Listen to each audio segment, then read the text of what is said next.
kenalan tentang Bung Tomo. Sebelumnya perkenalkan, nama saya Nabila Kanayunaka dan ini teman saya Novel siapa? Dan saya Muhammad Bintang Dian Saputra. Saya Tia Syahwa, saya Windows Saputra.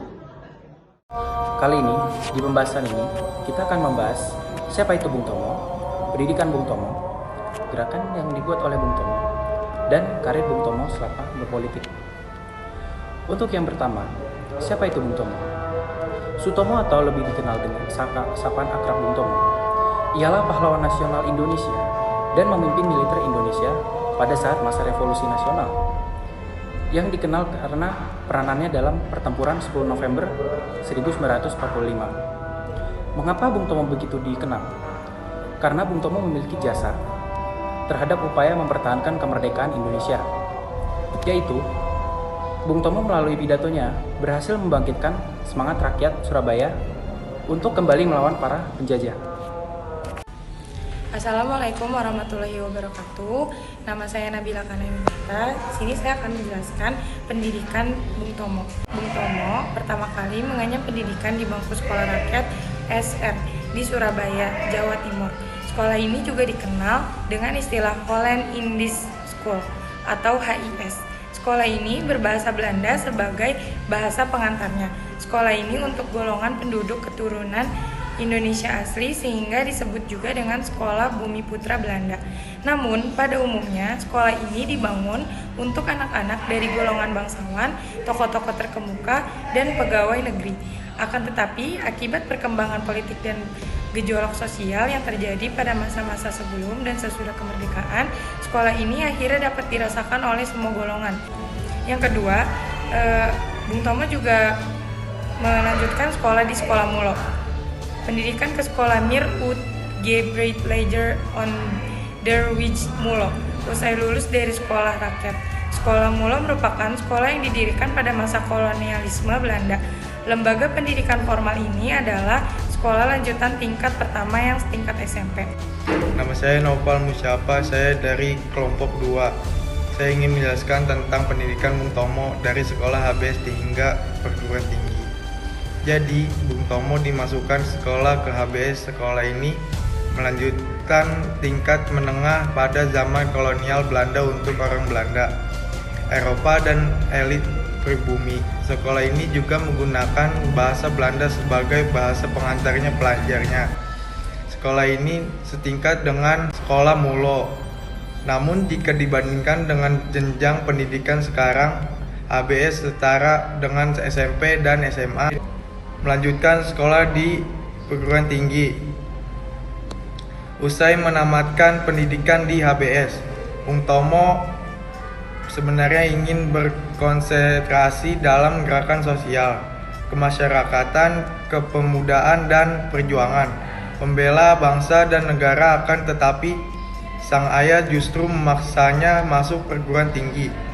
Menurut ayahnya, masuk ke perguruan tinggi akan hambat cita-citanya sebagai aktivitas kepemudaan, pejuang pembela bangsa, dan tidak akan hambat nalar kritisnya terhadap kebijakan pemerintah Belanda. Nama saya Windows Sabrina, saya dari kelompok 2.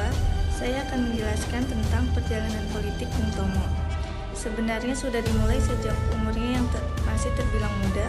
Bahkan banyak orang yang menyebut Bung Tomo meniti karir dunia politik sebelum waktunya.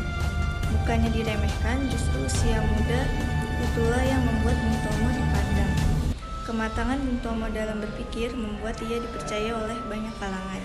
Salah satu contohnya adalah saat Bung Tomo dipilih sebagai sekretaris Partai Indonesia Raya atau Parindra, cabang Tembok Duku, Surabaya. Kiprahnya dalam dunia politik semakin serius sejak kemerdekaan Indonesia. Bung Tomo mendirikan partai politik bernama Partai Rakyat Indonesia atau PRI. Partai ini didirikan untuk memperjuangkan aspirasi politiknya selama ini, yakni membangun bangsa yang berkeadilan dalam segala bidang, bebas tanpa penindasan penjajah. Saya Tia Syahwa, saya akan menjelaskan pesan Bung Tomo selama di dunia politik. Selama berkarir di dunia politik, banyak pesan yang ia wariskan kepada generasi-generasi berikutnya seperti rendah diri, ikhlas, berani mengatakan apa yang benar, dan lain-lain. Karakter Bung Tomo ini tak lepas dari pengaruh para seniornya. Misalnya pendidikan Dr. Sutomo, pendiri Parindra pada 1935. Kalimat Dr. Sutomo yang memberikan pengaruh pada Bung Tomo adalah sebagai berikut. Bila kita ingin menjadi suatu bangsa yang mulia dan luhur, menjadi bangsa yang terindah, bila kita ingin menjadi bangsa yang berkedudukan sama dengan bangsa yang sudah derajat, seharusnya lah kita dengan gembira, ikhlas hati, dan bersukacita berani mengikuti beban yang maha berat. Di sini saya akan menjelaskan gerakan-gerakan perjuangan yang dibentuk oleh Bung Tomo.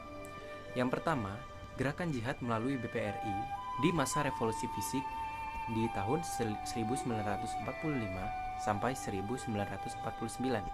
Sebutan revolusi fisik merujuk pada masa-masa sulit bangsa Indonesia pada tahun 1945 sampai 1949. Kala itu, Indonesia banyak mengalami pertempuran-pertempuran yang memakan korban jiwa. Yang kedua, kelompok Barisan Berani Mati.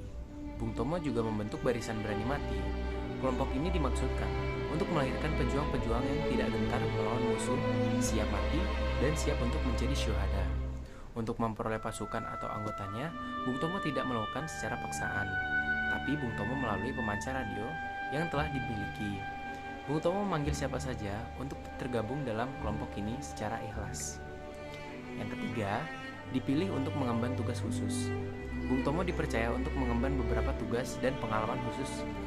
Bung Tomo dianggap sebagai satu-satunya tokoh yang pantas untuk mengembannya. Terdapat 4 tugas yang diterima oleh Bung Tomo. Pertama, ia diminta untuk mempersiapkan wilayah Gunung Lawu bersama Laksamana Nazir. Tugas ini diberikan dalam rangka persiapan pusat komando Republik Indonesia tertinggi dalam situasi perang. Tugas kedua, dari Jenderal Sudirman ke Bung Karno, yakni melakukan perundingan dan penyusunan strategi bersama Presiden Soekarno beserta anggota kabinet pada bulan Oktober 1945 di Gedung Proklamasi. Dan yang ketiga, ditunjuk sebagai anggota staf gabungan Angkatan Perang Republik Indonesia, Ketua Panitia Angkatan Darat yang membawahi bidang kereta api, bus, antar kota, dan sebagainya.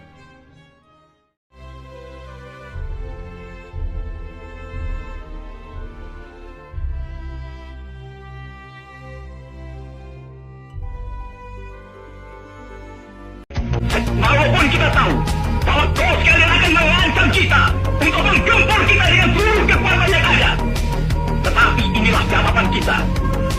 Selama banteng-banteng Indonesia masih mempunyai darah merah yang dapat membuat setarik dari putih, merah dan putih, maka selama itu tidak akan kita mau menyerah kepada siapapun juga. Saudara-saudara rakyat Surabaya, siaplah keadaan genting. Tetapi saya peringatkan sekali lagi, jangan mulai menembak. Baru kalau kita ditembak, maka kita akan ganti menyerang mereka itu. Kita tunjukkan bahwa kita ini adalah benar-benar orang yang ingin merdeka. Dan untuk kita saudara-saudara, lebih baik kita hancur daripada tidak merdeka, sebelum kita tetap merdeka atau mati.